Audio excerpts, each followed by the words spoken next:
बिस्मिल्लाहिर्रहमानिर्रहीम। अस्सलाम वालेकुम। ये मैटलैब ट्यूटोरियल सीरीज़ का लेक्चर नंबर 8 है, जिसमें आज हम लोग बात करेंगे कि हमने सिस्टम ऑफ लीनियर इक्वेशंस को मैटलैब एनवायरनमेंट में किस तरह से सॉल्व करना है।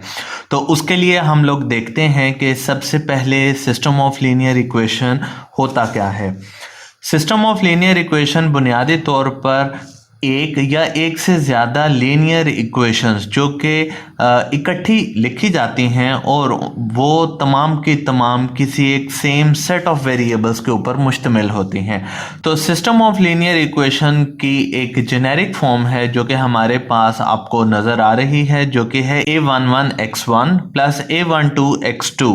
और इसी तरह से हम लोग अपने राइट हैंड साइड को b1 b2 up to bn तक डिफाइन करते हैं। इसमें आने वाले तमाम एज किसी भी वेरिएबल के कोफिशिएंट्स हैं। इसी तरह से तमाम x1 x2 ये वो वेरिएबल्स हैं जिनके सॉल्यूशंस हमको रिक्वायर्ड हैं। अगर हम अपने सिस्टम ऑफ लीनियर इक्वेशन को इन टर्म्स ऑफ मैट्रिक्स लिखना चाहें तो हम लोग इसकी एक general representation a into x equal b लिखते हैं, जिसमें a हमारे पास कोफिशिएंट मैट्रिक्स होता है और ये एक स्क्वायर मैट्रिक्स है।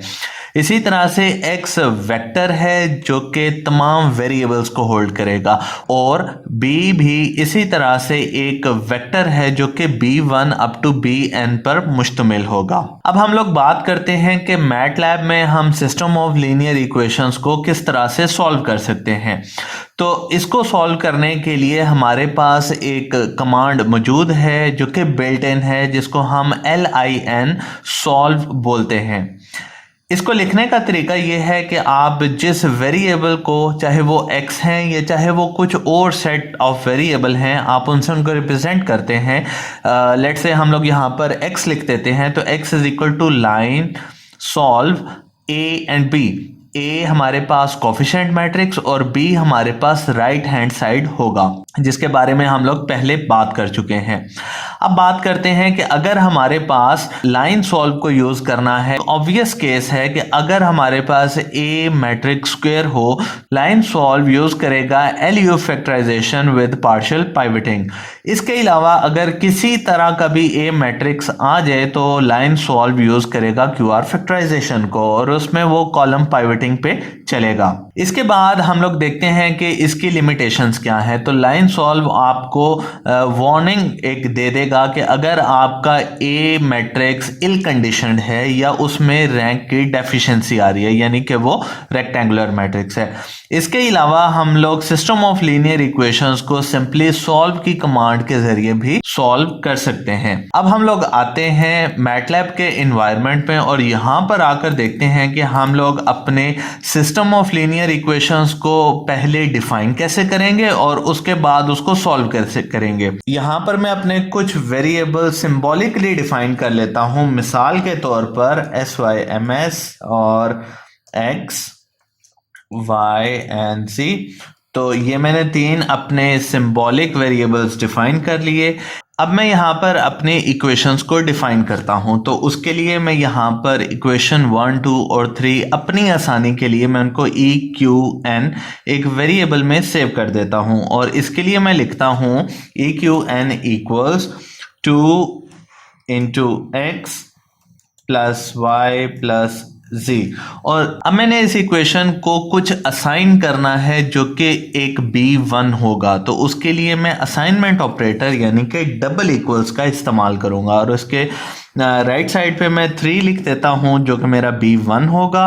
इसको मैं यहाँ पर सेव कर लेता हूं। इसके बाद मैं जल्दी से EQN2 और इसमें -x -y प्लस z और इसको भी मैं लेट से 3 ही असाइन कर देता हूं। इसके बाद मैं लिखता हूं EQN3, यानी कि मेरे पास 3 इक्वेशंस हैं और 3 ही वेरिएबल्स हैं। तो मैं यहाँ पे लिख देता हूं x plus 2 into y plus 3 into z और इनको असाइन कर देता हूं लेट से -10।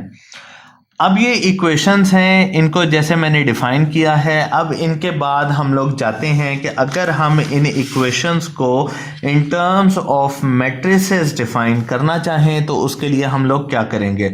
तो उसके लिए मैटलैब हमें एक बिल्ट इन कमांड देता है और वो है इक्वेशंस टू मैट्रिक्स। तो उसको इस्तेमाल करने का तरीका ये है कि मैं यहाँ पर लेफ्ट साइड में ए और बी दो वेरिएबल्स जिनमें मैं अपनी वैल्यू स्टोर करना चाहूंगा वो लिख देता हूं इक्वल्स, और यहां पे मैं बिल्ट इन कमांड यूज करता हूं इक्वेशंस और इसके बाद लिखता हूं टू और मैट्रिक्स, इक्वेशंस टू मैट्रिक्स, यानी कि जो मैंने इक्वेशंस पहले डिफाइन की हैं अब मैं उनको इन टर्म्स ऑफ मैट्रिक्स लिखना चाहूंगा। तो मैं यहां पर राउंड ब्रैकेट्स यूज की, इसके बाद फर्स्ट सेट में मैं अपनी इक्वेशंस लिख देता हूं जिनमें मैंने वो सेव किए हैं, यानी कि वो मेरे पास वेरिएबल्स हैं eqn1, eqn2 और eqn3। अब ये इक्वेशन किन वेरिएबल्स में डिफाइन है, अब मुझे वो लिखने हैं। तो मैं यहां पे लिख देता हूं x, y एंड z। तो जैसे ही मैंने इनको लिखा, इसके बाद अगर मैं इनका डिस्प्ले करना चाहता हूं तो मैं सेमीकोलन का इस्तेमाल नहीं कर रहा। तो आप लोग देख सकते हैं कि मेरे पास इसने एरर दे दिया, तो मैं इसे दोबारा यूज करता हूं तो इसने मेरे पास इस रिजल्ट को जनरेट कर दिया। अब हम लोग आते हैं कि अगर मुझे इन दो वेरिएबल्स a जो कि कोफिशिएंट मैट्रिक्स है और b जो कि राइट हैंड साइड का वेक्टर मैट्रिक्स है उसको मैं सॉल्व करना चाहूंगा, तो उसको लेट्स से मैं कैपिटल X जिसमें तमाम स्मॉल x y z की वैल्यू स्टोर हैं उसमें मैं इनको सॉल्व कर लेता हूं और उसके लिए मैं कॉल करता हूं लाइन SOLVE सॉल्व, और इसके अंदर मैं लिख देता हूं A एंड B। तो मैटलैब में आपने जिस चीज का ध्यान रखना है वो है ब्रेसेस। किसी जगह पर आपको स्क्वायर ब्रैकेट्स का इस्तेमाल करना पड़ता है और जब आपको कोई फंक्शन कॉल करना पड़ता है तो उसके लिए आप लोग राउंड ब्रेसेस का इस्तेमाल करते हैं। तो मैं यहाँ पर लाइन सॉल्व को यूज करता हूं, तो जैसे ही मैंने एंटर किया तो इसने मुझे तीन वेरिएबल्स के अगेंस्ट में तीन सोल्यूशन दे दिए, यानी कि मेरे स्मॉल x की वैल्यू है 38/7, मेरे y की वैल्यू है -55/7 और इसी तरह से z की वैल्यू है 2/7। अब लाइन सॉल्व के अलावा हम लोग बात करते हैं जो कि दूसरी कमांड हम लोगों ने देखी जो कि सॉल्व के नाम से है। तो उसके लिए मुझे सिंपल यही काम करना है जो कि मैंने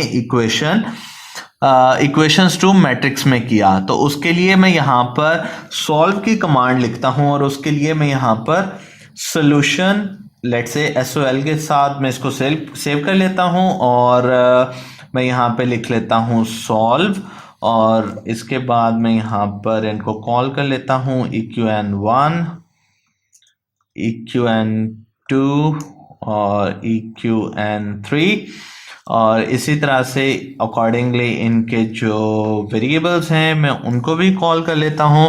तो इसके बाद जैसे ही मैं इसको प्रेस करता हूं तो मेरे पास अब सॉल्यूशन आ चुका है SOL की टर्म में।